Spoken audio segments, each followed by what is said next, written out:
Vote আসলেই যারা টুপি পাঞ্জাবি পরে রাজনীতি করেন আগামী দিনে মানুষ তাদের মুখোশ উন্মোচন করবে বলে মন্তব্য করেছেন ঢাকা মহানগরী দক্ষিণ জামায়াতের আমির নুরুল ইসলাম বুলুল।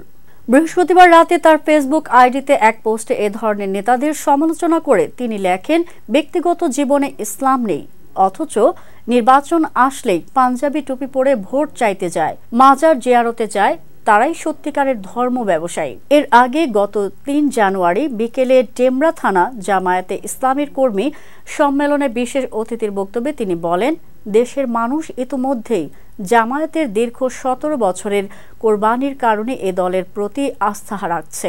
এর আগে গত ৩ জানুয়ারি বিকেলে ডেমরা থানা জামায়াতে ইসলামের কর্মী সম্মেলনে বিশেষ অতিথির বক্তব্যে তিনি বলেন, দেশের মানুষ ইতোমধ্যেই জামায়াতের দীর্ঘ ১৭ বছরের কোরবানির কারণে এ দলের প্রতি আস্থা রাখছে।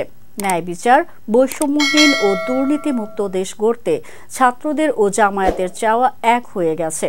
তাই বন্ধু রাজনৈতিক দলের মাথা খারাপ হয়ে গেছে, এখনো সময় আছে, সোজা পথে চলুন।